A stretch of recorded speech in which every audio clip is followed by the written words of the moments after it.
Olá, bom dia, boa tarde, boa noite, dependendo do horário que você nos dará o prazer de nos assistir. Estamos iniciando mais um grupo de estudo, Tempo de Despertar o Ser.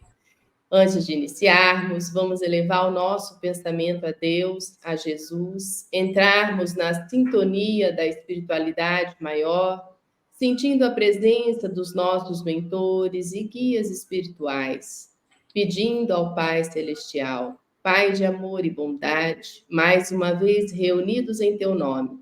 Pedimos amparo, proteção para esse momento do nosso estudo, e que a nossa conexão possa ser feita com esses espíritos responsáveis pelo autoconhecimento no planeta Terra e também com os espíritos que estão responsáveis pela obra O Despertar da Consciência do Átomo ao Anjo, e em especial nosso irmão Sebastião Camargo, que se faz presente conosco, para que todos nós possamos trazer das nossas intuições, das nossas inspirações, a compreensão que nos faz crescer, evoluir a cada instante, a cada momento.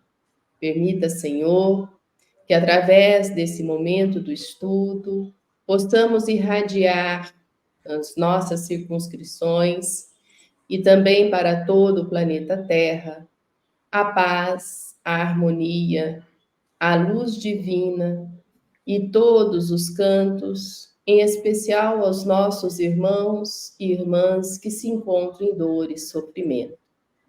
Unidos nesse pensamento e nessa perspectiva, vamos rogar ao Cristo Jesus, através da prece que ele nos ensinou, essa luz divina. Pai nosso que estais no céu, santo é o teu nome. Venha a nós o teu reino. Seja feita a tua vontade, assim na terra como nos céus. O pão de cada dia dai-nos hoje, ó Senhor. Perdoai as nossas culpas, assim como perdoamos as culpas de quem nos tem ofendido. E não nos deixeis cair na tentação, livrando-nos de todo o mal. Que assim seja, graças a Deus. Assim seja. Bom dia, Marcelo, bom dia, Sebastião. Bom dia, Adriana, bom dia a todos aí. Que nós possamos mais um dia aí aproveitar o conhecimento e vivenciá-los amanhã, né? Aprender hoje para vivenciar amanhã. Excelente dia de paz, de luz e prosperidade a todos, tanto desse plano quanto de todos os planos da criação. Que assim seja, que todos os planos da criação estejam envoltos conosco nesse momento, aonde estamos, concluindo a obra O Despertar da Consciência do Átomo ao Anjo. Para você que não conhece esse grupo de estudo é aqui de Dourados, Mato Grosso do Sul, do Movimento Espírita Francisco de Assis, que há mais de 10 anos, desde 2010, então 14 anos que nós estamos aí na lida do conhecimento, da busca do entendimento, de como nos autoconhecermos, de como a gente pode fazer essa viagem interior, tão forte dentro do Espiritismo, que o Espiritismo traz para nós essa mensagem de amor e de luz e consoladora, através do autoconhecimento, autodescobrimento, que é isso que nos apontam todos os autores que vêm trabalhando na psique espiritual. E Sebastião Camargo traz à luz de várias obras que já buscam isso, como Pietro Baldi, Ramatiz, Miramês, Joana de Ângeles, aí a mais famosa de todos, porque ela está com Divaldo Pereira Franco, então foi tendo uma fama maior que os demais, mas não que os outros autores não estão tocando no mesmo ponto. Hermance Dufour, que são outros espíritos que sempre estão aí trazendo. Dentro da obra de Kardec, você que estuda, você que lê, você vai ver lá mensagens que se voltam a este autoconhecimento, como Santo Agostinho. E nesse capítulo 10, né, do livro Despertar da Consciência do Átomo ao Anjo, onde temos a honra de ter o autor aqui conosco, Sebastião Camargo, ele trabalha a autoiluminação num dos itens, né? Então, nós hoje vamos falar mais profundamente e aprofundarmos do que já viemos estudando, quem acompanha o estudo, né, sobre essa luz que é dentro de nós, né? Como que a gente se autoilumina, como que a gente pode trazer em nós essa essência divina que eu creio todos nós temos, né? Todos nós estamos a caminho dessa luz, todos nós estamos em busca de ser anjo, todos nós queremos a felicidade e ser feliz, né? A gente sabe que vai exigir de nós uma responsabilidade, como ensina Sebastião Camargo, né? Então, para ser feliz, é preciso ser livre. Só é livre quem assume as responsabilidades. Então, temos que assumir a nossa existência, assumir o nosso papel, para que nós possamos realmente sublimar em nós tudo aquilo que não está iluminado, né? Trazer a luz. Por isso que na Gênesis se discute, né? O mal existe? Será que o mal existe?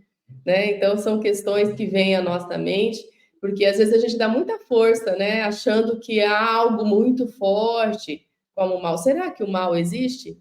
O mal não existe, né? E isso nós temos certeza, né? O que há é ignorância, né? É falta de luz, é isso que há. Então, vamos lá trabalhar nesse sentido para que nós possamos trazer esses impulsos interiores e exteriorizar a nossa alma reluzente que é, né? Conforme vamos crescendo, apropriando, desde o momento que fomos átomos, né? Viemos trazendo várias bagagens aí, nós podemos sim trazer a nossa luz. Nessa perspectiva, iniciamos os estudos de hoje. Não sei se Sebastião Camargo quer trazer uma retrô do que ele explicou na semana passada, e aí a gente dá continuidade à leitura, ou se Marcelo pode iniciar a leitura aí. Ou o Marcelo fazer a síntese, né? Também, desculpa. É porque ele fica escondendo o ouro, né? Então nós damos a chance para ele fazer alguma coisa e depois a gente pode fazer algum complemento e depois ele vai para a leitura. Cabeça muito fraca ainda, né? Para mim fazer esse tipo de coisa, eu teria que ter relido o texto para poder lembrar. Então vamos ficar só aqui, quase que no finalzinho aqui, Marcelo. Quando uma 100ª parte do cristianismo de nossos lábios conseguir expressar-se em nossos atos de cada dia, a terra será plenamente libertada de todo o mal. 1% é pouco, não é? Acho que dá para nos esforçar. E dentro desse 1%, André Luiz, ou melhor, Emmanuel, na obra Fonte Viva, dá-nos ainda mais um motivo para se esforçar. Ele fala que a criatura que serve pelo prazer de ser útil, ela progride sempre. Ele não disse se é fisicamente, psiquicamente, emocionalmente, moral ou espiritualmente. Ele disse progride sempre. Eu acredito que em todos os sentidos. E além de progredir, encontra dentro de si 1000 recursos para a solução de todos os problemas. Só que ele já havia dito que encontra-se no íntimo de cada ser, ou no fundo de cada mente, uma vasta rede de potenciais de progresso e de sublimação reclamando trabalho. Então basta criarmos a ambiência. Então, de nossa parte, reconhecer o tamanho de nossa ignorância e permitir que a nossa luz brilhe. Para que a nossa luz possa brilhar, basta lembrar de Jesus em relação à jovem hemorroísta, ou que sangrava há 12 anos. Eu senti desprender de mim virtudes. Alguém me tocou. Então, se eu conseguir tocar com a minha sinceridade, com a minha busca de melhoria alguém que está no degrau de cima, que pode ser a minha consciência ou outras, com certeza eu recebo esse foco de luz, essa fecundação de planos mais sutis, e me dá um impulso como o raio de sol o faz em relação aos vegetais ou à vida de modo geral. Porque quando Joana de Ângeles nos ensina a buscar no íntimo a solução para o agora, e não buscar nos outros. Se eu não encontrar em mim, aí Miramês afirma, a nossa mente tem autoridade e autorização para buscar em outras mentes. Por isso, muitos pensam que é só encontrar o eu profundo, já estou pronto. Não.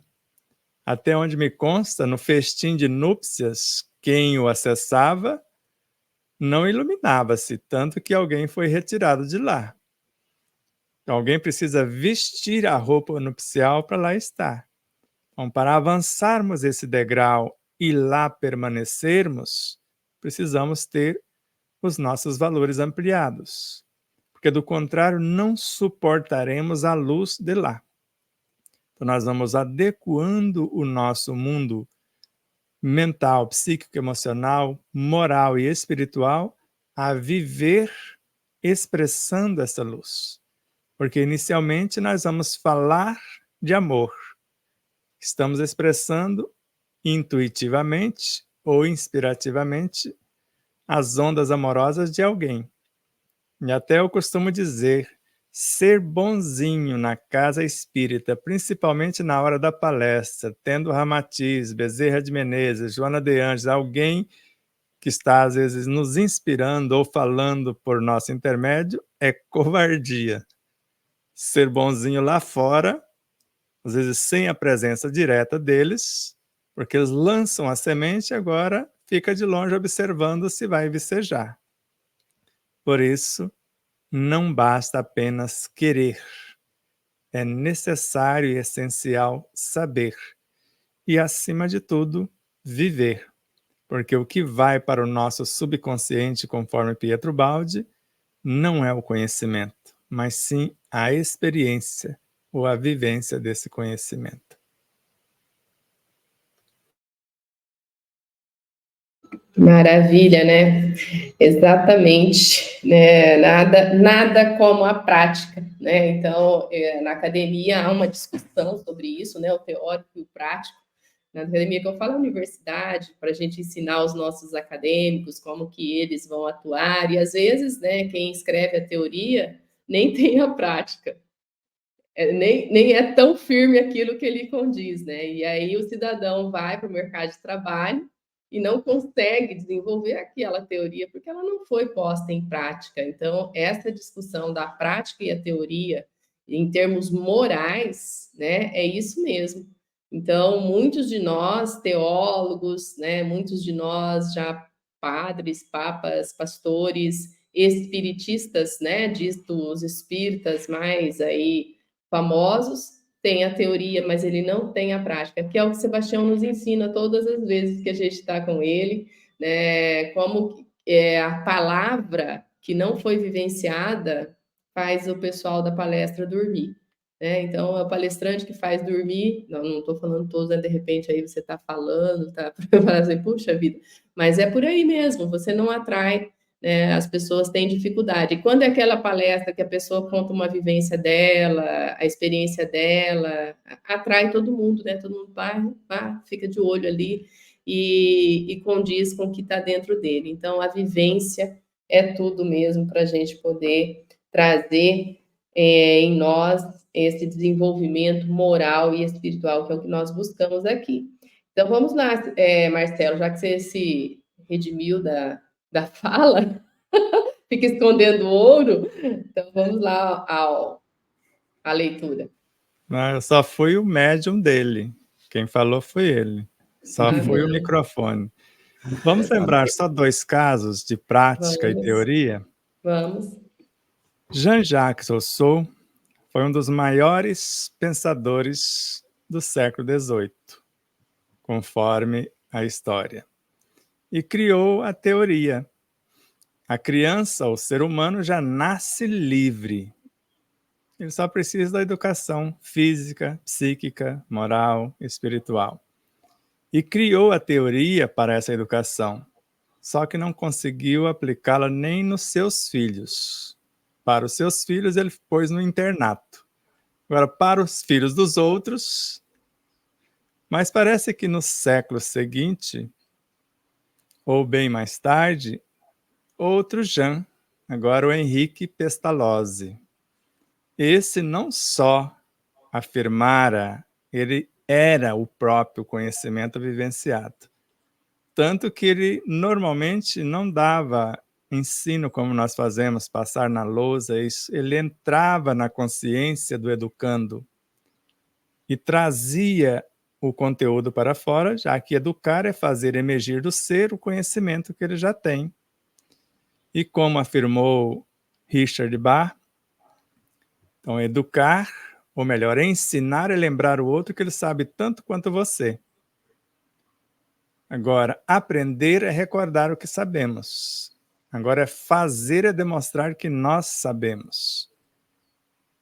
E na sequência, após Jean Henrique trazer à tona o que o aluno já possuía, ele levava-o ao encontro da natureza, para buscar o restante da instrução na natureza. Então, nós temos um exemplo teórico, que tem o seu valor, que valeu quando alguém o colocou em prática, e temos o exemplo vivo, que foi considerado, ele recebeu o prêmio, à época, de o maior educador da humanidade, Jean Henrique Pestalozzi. E Kardec não era tolo, ele foi estudar com o que tinha de melhor. E com certeza ele despertou a sua consciência estudando com esse grande mestre e com certeza tornou-se um mestre também.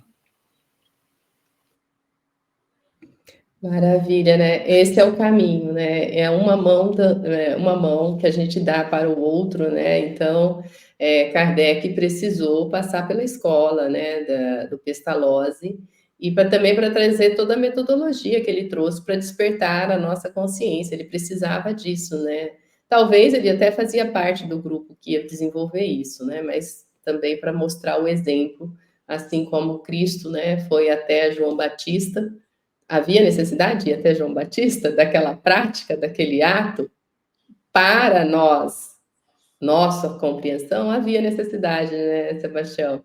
Senão não teria necessidade dele ter feito aquela prática, mas era para mostrar algo para a humanidade, né? Então, para nós, sempre o exemplo prático, né, de tudo. Eu acho que o prático é fundamental para você provar realmente aquela teoria que está sendo desenvolvida e, acima de tudo, a verdade, né? Então, a verdade é na vivência. Não tem outro caminho de expressarmos a verdade pela fala apenas, né? Ou teoricamente, mas sim vivê-la, né? E a verdade da moral vai estar na nossa vivência.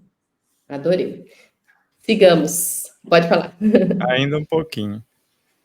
Vamos lembrar só um detalhe. Lá com Jean Henrique Pestalozzi, embora ele fosse esse fenômeno, parece que ele não conhecia tão profundamente o que nós chamamos hoje de mundo espiritual. Porque Kardec, o que ele aprendeu por lá, ele disse: esse negócio de espírito, isso é coisa de desocupado. Mais tarde ele foi perceber que não era bem assim. Ou Pestalozzi, medindo o tamanho consciencial de cada um, não jogava pérolas aos porcos.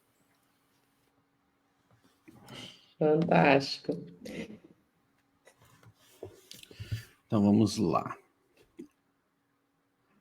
Ao acionarmos os agentes transformadores das causas conflitantes, pequenas entidades sairão do campo mental em forma de nutrientes ou de hormônios de variadas ordens, traduzindo-se em mensagens reorganizadoras das funções psicofísicas ou, em princípio, ou em princípios revitalizadores dos veículos de manifestação da consciência.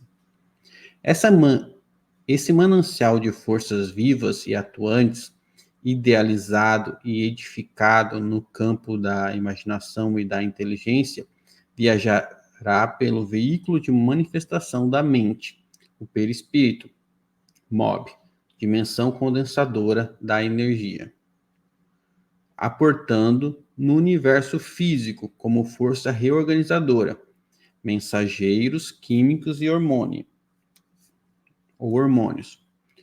ou substância revitalizadora, princípios vitais. No decorrer desse trajeto, da mente ao físico, essas forças vivas e atuantes realizam um trabalho de valor incalculável de orientação, especialização, promoção e sublimação de todos os estados conscienciais existentes no percurso. Após a conclusão do trabalho no universo biológico, empreendem a viagem de retorno ao ponto de origem, no espaço-nave perispiritual, corpo espiritual, dimensão ascensional, em direção à mente, em forma de agentes construtores e condutores das futuras realidades, ou seja, sairão do universo mental como alunos obedientes e retornarão como professores conscientes. Primeiro obedecem e assimilam os conhecimentos, posteriormente idealizam e presidem a formação e o enriquecimento de novos elementos. Essa vasta rede de potenciais, partindo da consciência em busca de novos aprendizados e retornando ao universo mental mais esclarecido, segue evolucionando na direção da consciência, onde será incorporada em forma de virtudes, partes integrantes e indissociadas do Cristo e do Deus interno, ampliando o seu espaço geográfico e as luzes do entendimento. Até aí, Sebastião, tem muita coisa. Acredito que já tem bastante material aí para trabalhar. Hein? Pode Agora, começar, Marcelo. Marcelo começa. Agora ele já leu, né? Que foi que precisava ter lido o texto antes. Agora ele leu. Agora ele vai ficar todo inspirado. Hein? Vocês estão jogando sujo. Faz o desenho mental que você dá conta. Tá jogando sujo. Estamos contigo aqui, estamos na torcida. Nós enviamos esses seres para o seu universo aqui, se for o caso. Aqui ele faz Sebastião faz uma revisão, né, de como é o processo de desenvolvimento, né, do processo de aprendizado, né? Aí ele exemplifica aqui na questão, por exemplo, dos hormônios, né? Que eles vêm da mente, né? Do perispírito, como ainda, assim, ingênuos e aprendizes, passam pelo corpo, se desenvolvem, aprendem, vivenciam, né? As realidades do próprio corpo e depois voltam novamente às dimensões superiores, né? Já com a experiência, né? Que então até o momento eles não detinham, né? Agora, como esses hormônios vão adquirir essas experiências, aí eu acredito que ainda preciso refletir sobre, tipo assim, eu entendo que, tipo, sei lá, uma testosterona é um hormônio, ela a ordem vem do espírito, né, para desenvolver, em alguma forma, ela chega no perispírito, é criada no corpo físico, ela gera reações e ações naturais no corpo físico, e essas ações e reações têm consequências, e acho que essas consequências geram um aprendizado, né, positivo ou negativo, dependendo do fluxo energético que ela criou. Então, se às vezes essa testosterona incentivou ações negativas, vai ter gerado, sei lá, vamos dizer assim, sentimentos negativos, né? Então, nós temos as experiências negativas aí que vão trazer, como diz, a experiência, né? Pelo menos a experiência nos diz o que não fazer, né? Experiências negativas. E se essa testosterona ela foi infundida de outros sentimentos, por exemplo, o amor, como se é um amor ao cônjuge ou alguma coisa assim, ela vai atrair energias positivas e vai ter também suas experiências nesse sentido, né? Então vai ter as suas como que eles chamam? Que é como é reforçado uma ação, né? Quando um determinado, como falar assim,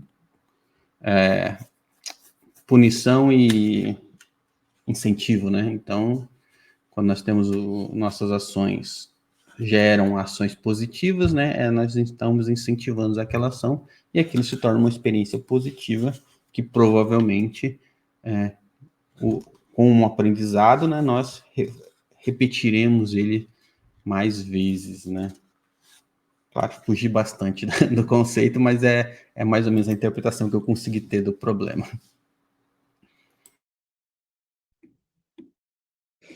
Bom, eu vou acrescentar pouca coisa, como ele colocou, né, o Marcelo, a viagem da testosterona, né, e como que esses hormônios, são questões que eu tenho, Sebastião, e aí você pode nos esclarecer, se a gente pudesse vincular, né, cada hormônio ao tipo de pensamento, emoção e criação ou criação que ele é capaz, né, de fazer dentro do universo humano, né? Tanto o MOB, né? O perispírito, como o físico mesmo, que ali tem as reações químicas palpáveis que a gente pode sentir, experienciar. E eu vejo, né, hoje muitas pessoas com problemas hormonais, e aí a gente fica assim preocupado, né? Tem a ver com alimentação, mas aqui pela fala, é o pensamento e o pensar e o idealizar do espírito que leva a funções desreguladoras e funções reguladoras. Funções que vão equilibrar o processo, né, na criação, ou funções que vão desequilibrar. Bom, ele falou de um hormônio específico, testosterona. A viagem desse hormônio no nosso campo físico, né, na reação química, comandado pelo espírito, o espírito que está comandando na sua ideação, na sua imaginação, ele que vai transferir, né, a esse ente hormônio o que ele vai agregar. Então, dependendo da qualificação do pensamento, é que vai agregar algo de bom ou ruim. Ele viajou, ele teve uma má experiência, surtiu resultados não muito bons, né? Desequilíbrios mesmo. Aí, por exemplo, quando gera uma doença, vou colocar em tese, um câncer, né? Gera uma doença. Eu estou resgatando esse hormônio que eu acabei de liberar erradamente, porque ele desequilibrou campos celulares. Se posso entender dessa forma?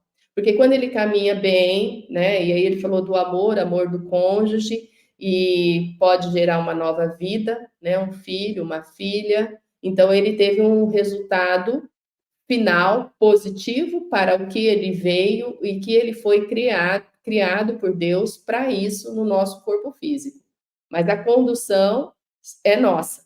Exatamente isso, o nosso pensamento, o nosso bem-querer, a nossa vontade de que as coisas deem certo, né? Então, nesse nível consciencial hormonal, né, é possível fazer equilíbrios e desequilíbrios psico-orgânicos, é isso? Vamos lá. André Luiz, num dado momento, ele compara o nosso país com o espírito, dizendo que no Palácio do Planalto estaria o centro de controle, que em tese quem gerencia o país seria o executivo. Então estaria ali a mente. e o coordenador da própria mente. Mas, ao mesmo tempo, no parlamento redige leis. E tem alguém que deveria ser o guardião dessa lei, que é outro departamento no espírito. Então, esses 3 departamentos correlacionados. Mas quando esse departamento, que é responsável por ser o guardião das leis, corrompe as próprias leis? Nós estamos vendo isso no país. Agora esquece o país e fica aqui dentro. Na lição 158 da obra Pão Nosso de Emmanuel, o governo interno, ele fala isso, que existe esse parlamento íntimo e existe ainda ministérios dentro de nós. E para André Luiz, os ministérios são chakras. Os estados são os sistemas do corpo. As cidades são os órgãos. E as células são os cidadãos. Então, se existem leis e alguém que é o guardião dessa lei, e em nosso caso, sabemos que temos 3 níveis de inteligência. Agora esquece lá o parlamento ou os poderes executivo, legislativo e judiciário. Nós temos 3 níveis de inteligência, não temos? A inteligência intelectiva, que em tese seria responsável pela elaboração do que deveríamos fazer. Porque dependendo do seu jaez, do seu tamanho, da sua evolução, ela tem um poder imaginativo para minuciar toda essa prática daquilo que se pretende. E, ao mesmo tempo, a inteligência emocional vai colocar isso na prática, que é o exercício da afetividade. E a inteligência espiritual vai determinar a ética nesses comportamentos. E a resultante das 3 chamamos de virtudes. Leis. E quando vamos pensar, vamos expressar uma dessas virtudes, que, segundo Miramês, o que você quer encarnar? A paciência, a gentileza, a doçura ou a ferocidade? Se for a ferocidade, vai terminar aqui como uma lei nós chamamos de adrenalina, um hormônio. O hormônio testosterona, a primeira vez que eu vi, eu quase desencarnei de alegria. Porque tem uma fotografia, um dos seminários que nós passamos, que ele surge de dentro de um músculo. E tem uma forma de mandala, uma coisa mais encantadora que eu percebi. Então, quando vemos que todos os seres físicos transformam em seres psíquicos, na visão de André Luiz, de Pietro Baldi, de Joana de Ângeles, de Hernando Guimarães Andrade, de incontáveis autores, e agora só desce quem subiu. Se para nós outros Jesus é a lei, eu sou a luz do mundo.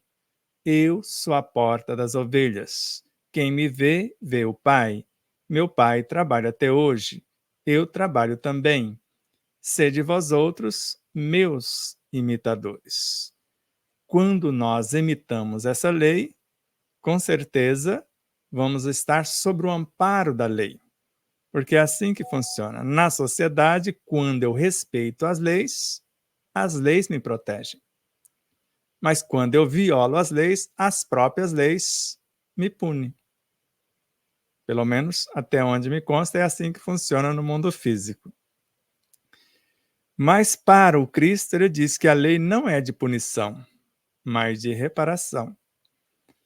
E André Luiz, em Evolução em Dois Mundos, ao mesmo tempo que ele mostra que o físico transforma-se em psi, ele fala que os hormônios, todos os hormônios, nascem dos pensamentos e dos sentimentos. E quando eu começo a pensar em algo nobre, para criar a condição para encarnar uma virtude, porque a mente vai criar a forma por intermédio da inteligência, do poder imaginativo, dos desejos, do pensamento, consultando as memórias, para ser incorporado nesse pensamento um sentimento qualquer, uma emoção, um planejamento superior ou não. Se for negativo, virá do inconsciente. Se for algo mais grosseiro, mais egoísta, mais orgulhoso. Se for algo mais altruísta, mais humilde, virá da superconsciência. Se só desce quem subiu, quem comigo não se ajunta, vai espalhar. E o espalhar é o que chamamos de doença, ou doenças. Porque imagine vocês, Leon Denis, a vibração de um pensamento expulsa tudo que for contrário e atrai tudo que for semelhante. Agora, Joana de Ângeles, esse pensamento sem lapso de tempo reflete em todo o citoplasma da célula. Citoplasma é o que nós chamamos de tudo que está dentro da membrana, fora do núcleo onde está o DNA. Mas atinge, segundo a mesma autora, o DNA também. E pode matar as possibilidades desse cronograma organizacional das células, gerando vírus, vibriões psíquicos e destruir o DNA. Mas pode também, se for o pensamento positivo, criar fótons, partículas de amor tornado visível, partículas de equilíbrio, e reconstruir os códigos, às vezes antes corrompidos ou apagados. E com isso restabelecer não apenas o comportamento que nós chamamos de fenótipo, mas mudar também a causa do desequilíbrio que nós chamamos de genótipo. Então, de modo que nós estamos criando uma lei para melhorar uma condição. No caso desse item, o papel da consciência desperta por intermédio da sua alta, ou mostrando na prática a sua autoiluminação, o processo dessa na vivência. Então, se eu sou afeito à obediência dessas leis interiores, a cada dia eu vou ter projeto de mais e melhor, mais harmonia, mais equilíbrio, mais paz, mais saúde, e melhor nisso, naquilo outro.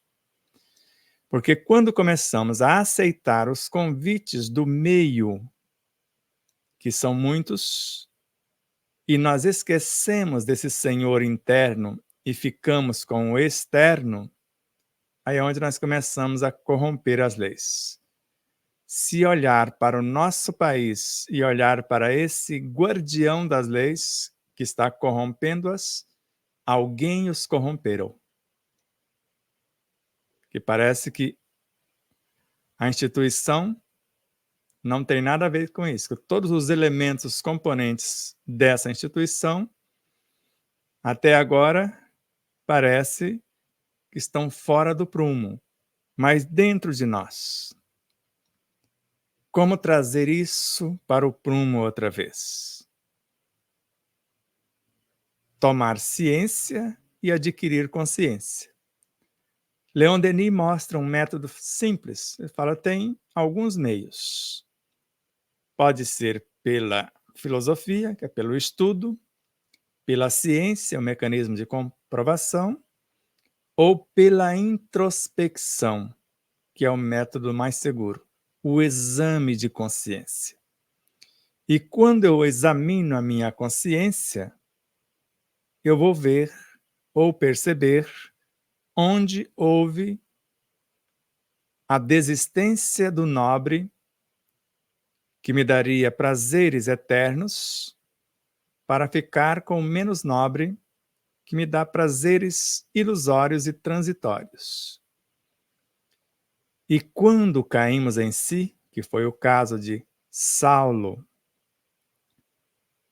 e depois recobrando a sua essência, Paulo, e ela retorna ao comando de sua consciência, com certeza essas leis antes corrompidas, esses códigos de DNA antes desordenados, agora voltam ao seu estado original de harmonia.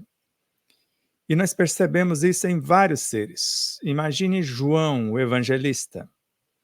Antes, prostituto, arruaceiro, fazia chacota com mendigo em praça pública, foi para a guerra. E, de repente, ao ler algo que ele estava, parecia um evangelho,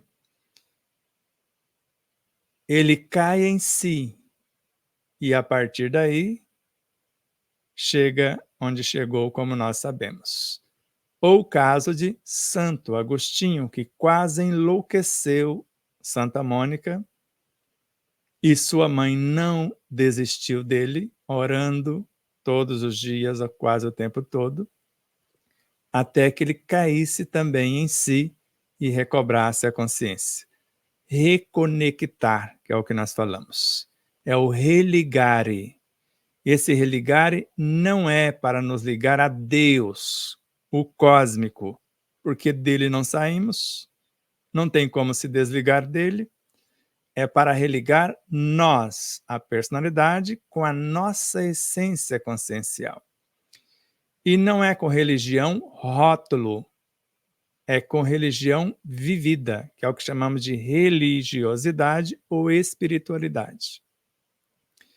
Por isso, se esses hormônios psicobiofísicos são leis criadas na intimidade do sistema endocrínico, mas antes foram planejadas, delineadas no sistema nervoso, antes foram elementos psíquicos no mundo mental, lá no departamento da inteligência, da imaginação, consultando as memórias, acionando os desejos, criando os pensamentos, para incorporar essas leis, esses sentimentos, trazê-los na direção da glândula pineal, que vai repassá-los para os neurotransmissores, e quando esses neurotransmissores se unem, formam os neuropeptídeos, e nesses neuropeptídeos eu crio duas espécies de leis. Leis de equilíbrio, vou criar amor, partículas de equilíbrio, fótons, ou de desequilíbrio, vou criar elétrons, radicais livres, ou os hormônios que corrompem o próprio organismo. Então não é tão difícil. A dor, segundo o que nos consta, é um mecanismo que faz parte da evolução. Tem alguém que até narra assim: Deus não criou a dor. Claro que criou a dor. É um mecanismo de evolução. Se não existisse a dor, imagine o que faríamos até que ela aparecesse. Agora, ele não criou o sofrimento, ele não criou a doença. Porque o que chamamos de dor é quando destonamos da lei, saímos da corrente da vida, segundo Leon Denis. Aí o nosso universo começa a desmanchar. E a dor é quando essas estruturas psicobiofísicas e também morais e espirituais começam a corromper-se ou a decompor-se. Espiritualmente e moralmente, corromper-se. Psíquica, emocional e fisicamente, decompor mesmo, que é o desmanche desse mundo, não apenas do mundo biológico e do mundo perispiritual também. Então não é difícil. Quando a dor me visita, significa que eu saí do prumo, que eu corrompi as leis ou estou sendo corrompido. Por isso, a dor é uma mensageira divina. E existe alguém que respeita em 100% as leis. E às vezes a dor é mais dilacerante ainda. Porque agora é a dor evolução. Agora a dor transformando essas estruturas que resistem, estruturas milenares que estão em nosso inconsciente, que, conforme Pietro Baldi, é a avessa à transformação, que ele chama de misoneísmo. Não quer saber do novo. E nós até, numa cidade aí pelo Brasil afora, Adriana, internautas, Marcelo, tinha um moço que era avesso ao novo. Ele quase nos agrediu quando, numa reunião antes do evento, reunia seus palestrantes para cada um falar da sua vida, de seus projetos e da proposta para o evento. E quando falamos desse despertar de consciência, se não fosse o anfitrião, ele teria me agredido fisicamente. Que isso era absurdo, onde já se viu conversar com os órgãos, conversar com as células, falar do evangelho, porque nós vamos falar do tema evangelho e vivência. E Emmanuel fala que é possível falar do reino divino aos nossos órgãos, que são vivos e educáveis, mas para ele esse negócio não encaixava. Agora eu fiquei imaginando, ele é da equipe do senhor Langerton, que não admitia que se cortasse o galho de uma árvore para fazer a fitoterapia. E se por acaso quebrasse o galho, tinha que levar o galho inteiro e não desperdiçá-lo. O que ele estava fazendo? Fitoterapia não é o diálogo com a essência da vida? Ou seja, trabalhava na causa sem saber o que estava fazendo. Porque o trabalho desse mestre é uma coisa encantadora. Por isso, nós podemos estabelecer leis que corrompem outras leis. Corrompe o equilíbrio do nosso próprio universo. E é o que nós estamos vendo, lamentavelmente, não só em nosso país. Isso é mundo afora. Mas chega o final do ciclo. E agora o mundo, como um organismo vivo, vai doer nesse organismo. Que é o que nós estamos vendo, essa dor evolução, que começou pelo sul e foi apenas uma pequena amostra. Cidades como Rio de Janeiro, São Luís, Recife, Fortaleza e outras cidades litorâneas vão passar por provas bastante significativas se os habitantes dessas cidades não mudaram o comportamento antes. Porque, segundo Joana de Ângeles, os nossos pensamentos em desalinhos, nossas emoções desgovernadas, interferem nas placas tectônicas e provocam os tsunamis. E essas cidades vão ser visitadas por eles. Agora, se mudarmos o comportamento, nós podemos neutralizar. Santos também está na rota. Agora, tudo isso pode ser evitado. Tivemos o primeiro sinal, agora podemos evitar os demais? Podemos. Porque o pensamento harmonioso vai acalmar os ânimos, vai transformar antes que chega. Não tem nós chamamos de prevenção. Bom, eu posso, pelo histórico familiar, genético, contrair um câncer. Mas se eu mudar o comportamento, eu não sou obrigado. Ele está no material genético, mas não sou obrigado a desenvolvê-lo. Eu posso mudar o genótipo, eu posso mudar o fenótipo. Então depende de mim entender essas leis hormonais, quando elas estão dissonando no que nós chamamos de harmonia, ou leis de equilíbrio e de harmonia, e voltar no prumo, ou recobrar a consciência e trazer as leis de equilíbrio, de paz, saúde e prosperidade em todos os sentidos. Maravilha, né? É bem interessante essa questão da dor. nos faz refletir muito, né? E eu lembrei de Joana de Anjos, que ela pede para agradecer a dor, né? ela é um dos espíritos que me despertou a esse sentido, de agradecer as provações, porque a dor, ela traz, sim, altas reflexões para o espírito e ele muda de curso, né? Então, ele pode mudar de curso se assim o quiser. E essa outra questão das placas tectônicas, da influência do nosso pensamento, né, em tudo, eu posso, então, aqui do Mato Grosso do Sul, onde, em tese, está longe do tsunami, né? Eu vou colocar em tese, porque nós estamos sobre o maior aquífero existente, né, no mundo, então nós temos muita água embaixo. Mas estou longe lá do tsunami do mar. Eu posso auxiliar os meus irmãos, né, de todo o litoral, a mudar essa frequência mental.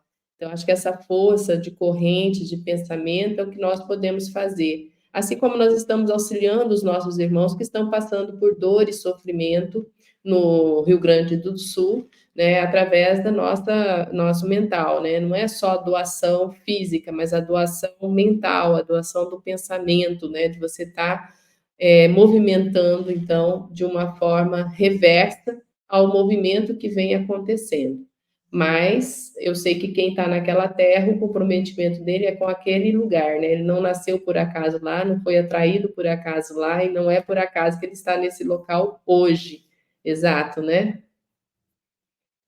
Com certeza. E se o exemplo de um transforma o contexto, e se a obra O Despertar da Consciência, tanto o volume 1 quanto o volume 2, tenha essa intenção de ajudar nessas transformações, temos grandes esperanças, porque já tem obras espalhadas pelo Rio de Janeiro, por Recife, Santos, São Luís, praticamente elas foram primeiro, curiosamente, para essas cidades. Foi para outros estados já também, né? Mas quase que foram as primeiras para as cidades, a que foi afetada e as que podem ser. Porque tudo isso pode ser evitado. A lei de Deus, como nós falamos, não é de punição. Tanto que a reencarnação de Sergismundo, conforme o espírito Alexandre na obra Missionários da Luz, com André Luiz e Chico Xavier, ele fala, você vai nascer com zonas propícias à eclosão de um infarto fulminante, porque você deu um tiro no que antes era seu desafeto e agora será seu pai. Mas o buraco foi no seu coração. Se você tomar boas resoluções na infância, na adolescência, quer dizer, voltar ao equilíbrio, à corrente da vida, no momento aprazado, não precisa ser assim. Como no caso do Rio Grande do Sul, sabemos que não foi as chuvas. Sabemos quem fez e por que fez. Agora é necessário que haja escândalo. Ai de quem fizer. Só que na lei de Deus não existe, com todo respeito a esses seres inocentes. Só passam pelas provas quem delas necessitam. Ou passaram para ajustar-se perante as leis, ou para encorajá-los ou encorajar outros a passar, a não fugir da prova. Porque muitos espíritos que desencarnam nesses desastres, nesses fenômenos destruidores da natureza, não precisam da prova como mecanismo para redimir-se. Eles passam apresentando-se para encorajar os outros a vencer os seus próprios medos, como foi lá nas torres que caíram, ou melhor, que foram dinamitadas num país, como nós já falamos, e não foi aquela holografia aérea que criaram, como se fosse 2 aviões. Um avião não atravessa um prédio com estrutura gigantesca, por mais que ele seja de aço, naquela velocidade. Nós sabemos que não tem como isso acontecer. Agora, essas máquinas que fazem esses hologramas quase perfeitos, como vão fazer daqui a uns dias, como se Jesus estivesse voltando, já imaginaram o fenômeno? Como se ETs estivessem chegando, e se não tivermos o conhecimento, vamos cair nessas armadilhas outra vez. Acho que aqui já temos bastante conteúdo para você que vai nos assistir, que estará nos assistindo nesse dia, nesse domingo. Vou informar, né? Esqueci de informar que está sendo gravado, né? Esse evento, essa aula de hoje. E se você quiser deixar os seus questionamentos, seus comentários, né? No próximo domingo a gente terá o prazer de estar aí refletindo sobre. Eu vou finalizando, né, porque já está dando 1 hora, é muita coisa, né, Sebastião? E não adianta a gente colocar muita coisa ao mesmo tempo, né, até mesmo para que todos nós possamos reflexionar e compreendermos um pouco mais das leis divinas e saber que ela é uma lei do amor, né, é uma lei da paz, é uma lei que vem trazendo para nós só harmonia, né? Então, o desequilíbrio não parte dessa lei, parte de nós. Eu agradeço infinitamente a sua participação, a participação do Marcelo, do Sebastião. Eu vou passar a palavra para o Marcelo, dar o seu tchau, e depois para o Sebastião. Bom, agradecemos aí pelo aprendizado extra aí. E eu percebo, assim, que toda vez que o Sebastião faz esses comentários, essas explicações, que me falta desde o fundamento, assim, de acompanhar o raciocínio, ligar quem é quem ao consciente, subconsciente, às ações. Tem que reler esse livro aí mais umas 10 vezes cada capítulo para ter uma ideia do que de conseguir sequenciar na velocidade que ele fala os acontecimentos, né? Falta, tipo assim, um raciocínio suficiente para entender o passo a passo que ele vai falando. Tipo assim, é realmente uma limitação que ainda me tem. Tipo, vincular a palavra ao pensamento, a ideia pronta, né? Vamos assim dizer, né?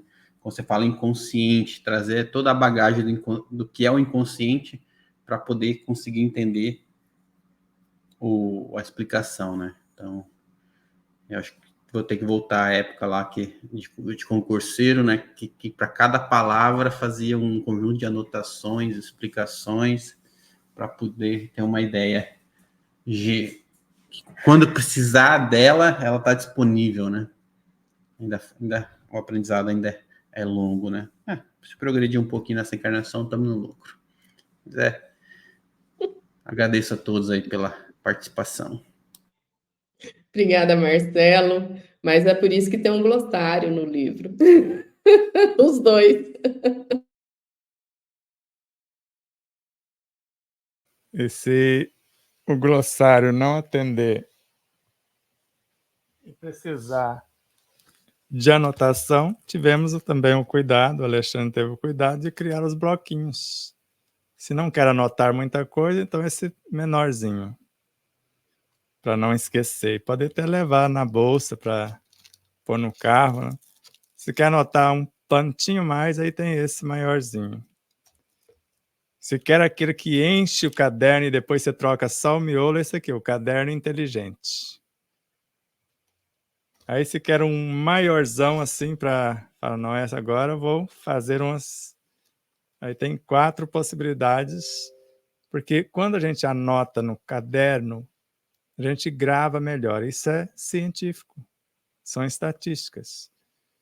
Então agora o Marcelo vai ler, reler e vai fazer as anotações, como ele fazia na época dos cursinhos e etc., ou como ele recomenda para alguém fazê-lo.